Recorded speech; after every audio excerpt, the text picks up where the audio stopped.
नमस्कार, मी साक्षी Panchal news uncut मध्ये तुम्हा सर्वांचं स्वागत करते। या बातमीपत्रात आढावा घेणार आहोत टॉप 10 घडामोडींचा। मुख्यमंत्री पदाच्या चेहऱ्यावरून पवारांनी संजय राऊतांचे कान टोचले। सामूहिक नेतृत्व हेच आमचं सूत्र आहे। आमची 3 पक्षांची आघाडी हाच मुख्यमंत्री पदाचा चेहरा असल्याचं सांगत त्यांनी मुख्यमंत्री पदाच्या चेहऱ्यावरून बातम्यांना पूर्णविराम दिलाय।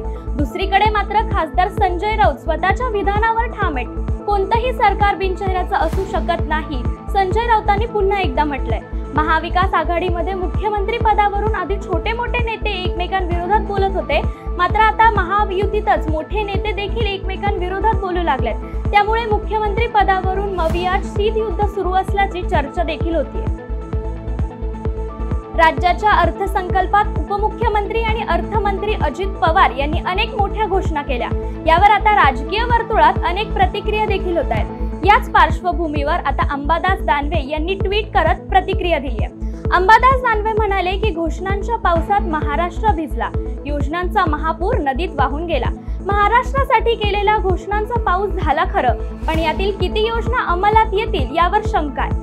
यावेळेस अर्थसंकल्पीय भाषण ऐकून मला पक्का विश्वास बसला आहे की सरकार मराठवाड्याला आणि विदर्भाला महाराष्ट्राचा भाग मानत नाही, अशी जोरदार टीका अंबादास दानवे यांनी केली आहे। झारखंडचे माजी मुख्यमंत्री हेमंत सोरेन अखेर तब्बल 5 महिन्यानंतर तुरुंगाबाहेर आले। जमीन घोटाळ्याशी संबंधित आर्थिक गैरव्यवहार प्रकरणात सोरेन यांच्या विरोधात सबळ पुरावे नाहीत असे स्पष्ट करत झारखंड हायकोर्टाने त्यांना जामीन मंजूर केला। त्यामुळे ईडीला हा जोरदार दणका मारला जातोय। हेमंत सोरेन यांच्या तुरुंगाबाहेर जोरदार स्वागत करण्यात आले। यावेळी त्यांची पत्नी कल्पना सोरेनने उपस्थिती दाखवली। सोरेन यांच्या निवासस्थानी मिठाई वाटून आनंदोत्सव साजरा करण्यात आला। मुझे लगता है ये एक संदेश है, राज्य के लिए नहीं पूरे देश के लिए, कि किस तरीके से हमारे विरुद्ध षड्यंत्र रचा गया है। अभी कानून के जो आदेश हैं वो आपके सामने आपको देखने को मिलेगा और किन बातों को उसमें उद्धृत किया गया है वो भी आपको देखने को मिलेगा। इसलिए आप सब लोगों को आज के हमारे इस जेल यात्रा की समाप्ति में उपस्थिति के लिए मैं आपका बहुत बहुत आभार और धन्यवाद। बहुत बधाई। रणनीति दुधाला भाव मिळत नसल्यामुळे छत्रपती संभाजीनगर जिल्ह्यातील आडगाव बुद्रुक येथील शेतकरी आक्रमक झाले असून दुधाला भाव मिळावा या मागणीसाठी शेतकऱ्यांनी आंदोलन करत दूध अंगावर ओतून घेतलं। शेतकऱ्यांनी सरकारचा निषेध करताना आम्हाला सरकारच्या अनुदानाची भीक नको, आम्ही केलेल्या कामाचं दाम द्या, आमच्या दुधाला भाव द्या अशी मागणी यावेळी केली। सांगली जिल्ह्यातील युवा कुस्तीगीर आणि कुंभार महाराष्ट्र केसरी स्पर्धा विजेता सूरज जनार्दन निकम याने राहत्या घरी गळाफास लावून जीवन यात्रा संपवली। सदर घटना काल सायंकाळी 5च्या सुमारास उघडकीस झाली। कुस्ती क्षेत्रात अत्यंत कमी वयात नावलौकिक मिळवणाऱ्या एका युवा कुस्तीपटूच्या मृत्यूने सर्वत्र हळहळ व्यक्त करत आहे। याच्या आत्महत्येचं नेमकं कारण काय हे अजून देखील समजलं नाही। वडिलांचे निधन झाल्यानंतर तो व्यथित होता अशी माहिती समोर आली। पोलीस या प्रकरणाचा अधिक तपास करत आहेत। जम्मू आणि काश्मीरच्या लडाखमध्ये प्रत्यक्ष नियंत्रण रेषेजवळ T-72 नावाच्या रणगाड्याचा दुर्दैवी अपघात झालाय। प्रत्यक्ष नियंत्रण रेषेजवळ लडाखमधील दौलत बेग येथे हा अपघात झालाय।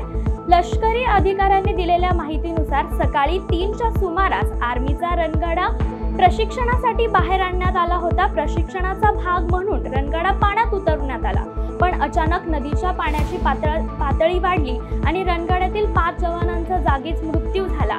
यात 5 जवानांचा मृत्यू झालाय, 5ही जवानांचे मृतदेह सापडले। मुंबई पुणे एक्सप्रेसवेवर काल रात्री आयशर टेम्पोचा भीषण अपघात झाला असून यात चालकाचा जागीच मृत्यू झालाय।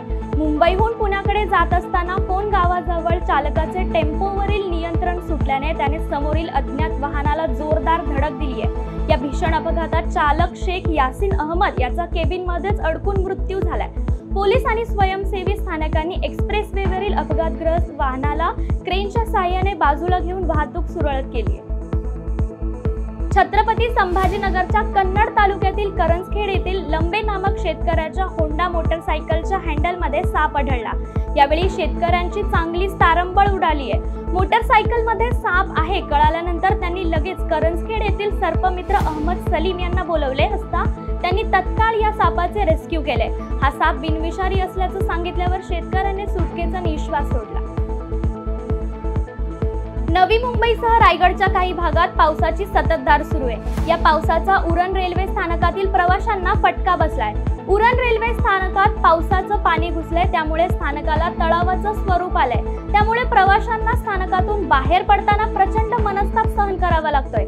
मागील वर्षीही अशीच अवस्था असताना रेल्वे प्रशासनाने कोणतीही उपाययोजना केल्याचं दिसत नाहीये, अशा शब्दात प्रवाशांना संताप व्यक्त केलाय. प्रादेशिक हवामानशास्त्र केंद्र कुलाबा मुंबई यांनी दिलेल्या माहितीनुसार जालना जिल्ह्यात आजपासून पुढील 3 दिवस हलक्या ते मध्यम स्वरूपाच्या पावसाची शक्यता वर्तवण्यात आली आहे. या दरम्यान तुरळक ठिकाणी विजेच्या कडकडाटासह सुसाट्याच्या वाऱ्यासह पावसाची शक्यता असल्याने नागरिकांना दक्षता घेण्याचे आवाहन जिल्हा प्रशासनाने केले. वेळ झाली आहे टॉप 10 मध्ये इथेच थांबायची. तुम्ही पाहत राहा न्यूज अँड